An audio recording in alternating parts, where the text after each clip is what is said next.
Eu tenho uma ordem meio estranha para essa aula, tá? Talvez eu deva arrumar em algum momento, mas é o seguinte, eu não contei para vocês ainda todos os detalhes. Aliás, eu não contei os detalhes ainda, é uma caixa preta, a hash function, né? Eu só comecei a contar para vocês que ela vai fazer esse meio de campo, né? Dado uma chave, ao invés de ser indexado diretamente, eu passo para a hash function e a hash function me diz onde aquele elemento deve ir, né? Mas eu vou já fazer a caveira dela aqui. Eu vou falar assim, olha, quais são as limitações desse método? Depois disso, vai ser só a parte boa. Só tipo assim, olha, como esse método implementar para ele funcionar muito bem. Mas quais são as limitações? Eu vou destacar duas aqui, tá? E vejam se faz sentido para vocês, que eu não preciso abrir a caixa preta, tá? Eu não preciso olhar para como é essa funçãozinha para saber que ela tem essa limitação. É o seguinte, se essa função de espalhamento vai levar o conjunto universo para m posições, vocês concordam comigo que o número médio de elementos que vai cair em cada posição deve ser o tamanho do universo dividido por m? Pode ser que esteja mais concentrado em um lado, menos em outro e tal. Isso a gente tenta evitar, inclusive, né? Porque se for uma função de espalhamento, o nome já fala, né? Função de espalhamento. Se ela concentrar muito em alguns índices e pouco em outros, ela não está espalhando bem. E isso vai ser ruim para a gente. Mas supondo que ela espalhe perfeitamente, eu tenho uma ótima hash function, ainda assim é isso que eu espero, né? Mas eu tinha acabado de convencer vocês que, olha, eu posso ter um número absurdo de possibilidades no universo, realmente absurdo, né? O exponencial aqui 2 elevado a 140, número absurdo de possibilidades. E sei lá, eu tenho 100 amigos na minha lista de telefone lá com nomes diferentes. Então eu vou ter um M que vai ser 100, 200, sei lá o valor dele, e todo esse universo de possibilidades de chaves aqui em cima. Percebem que vai ter muita possibilidade, vai ter a possibilidade de muitas chaves caírem no mesmo lugar? Fica claro isso para vocês? Esse cara aqui é muito maior do que esse, na maior parte das aplicações. E é aí a parte que eu falei, não era para esse negócio funcionar. Sabe, causa uma indignação esse negócio funcionar, porque era muito razoável você olhar para isso e falar, pô, boa ideia, que ideia romântica, né? Mas na prática o que vai acontecer é certamente que vai ter um monte de colisão ali, de conflito, que é o que a gente chama de conflito aqui, colisão, que a gente vai tratar depois. E isso aí não vai ficar bom. O absurdo é que se a função for bem implementada, com cuidado e tal, na prática a gente consegue minimizar os conflitos, minimizar as colisões, e apesar de ter esse potencial de problema, né, você ter um universo ali dividido por m, quer dizer, uma concentração muito grande de elementos em média para cada posição da sua tabela, na prática, se você pegar uma função de espalhamento com 100 elementos, e com 100 posições, por exemplo, e quiser colocar 50 elementos lá dentro, a maior parte desses 50 vão cair em posições únicas. Alguns vão dar conflito, e daí colisão, e daí a gente vai tratar, mas a maior parte vai espalhar bem.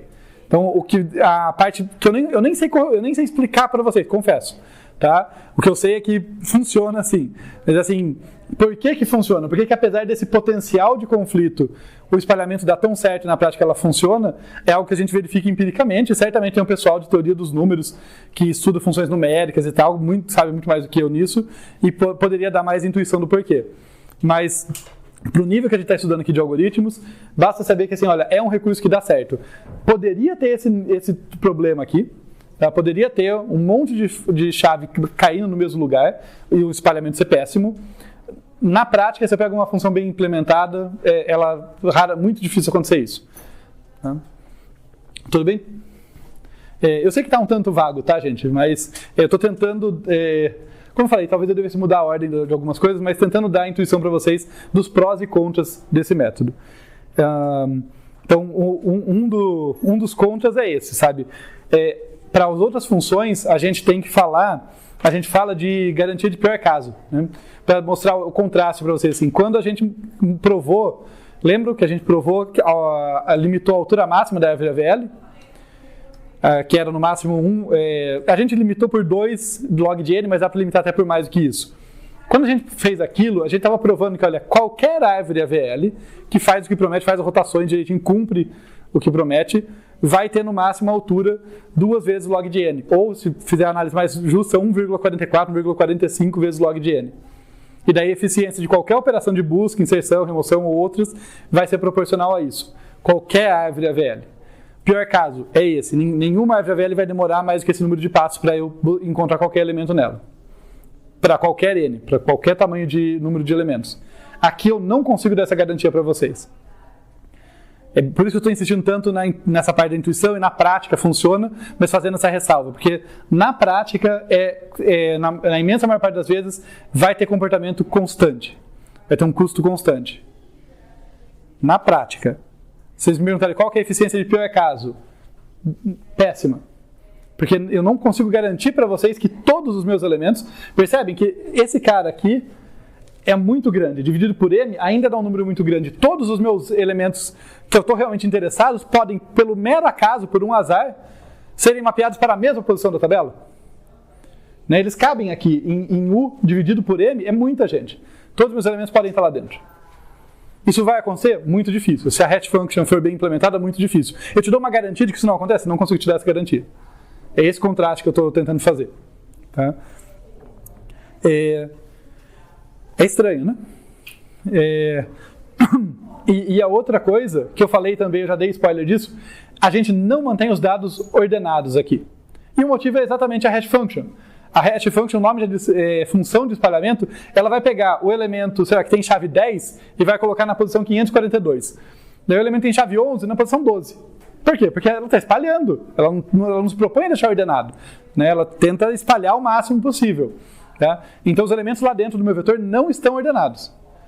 Isso não é um problema para a busca, porque a busca usa a própria hash function. Ele pergunta onde está o elemento 10. Está na posição 542. Ele vai direto. Agora, se eu quiser percorrer em ordem, tem que pegar o vetor, copiar ele, ordenar, porque não está nada ordenado lá dentro. Tá? Então são essas as duas principais limitações. Eu não dou garantia de pior caso e as coisas não estão ordenadas. Então procurar quem é o mínimo. Percorre todo mundo procurando o mínimo. Não é um vetor ordenado.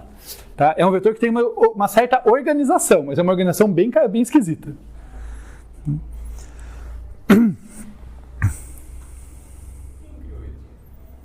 Perdão?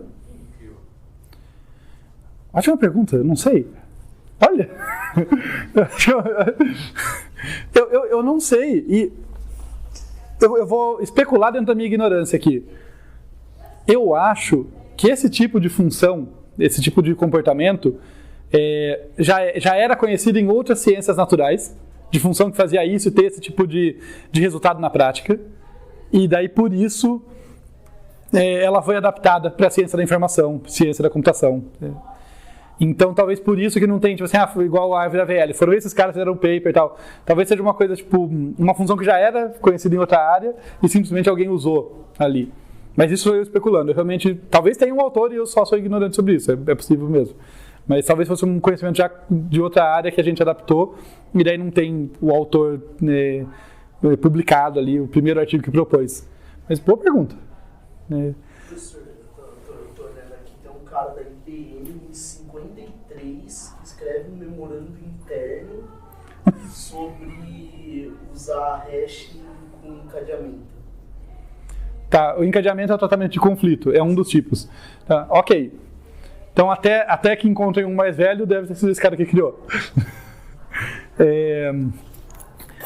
Caramba, né?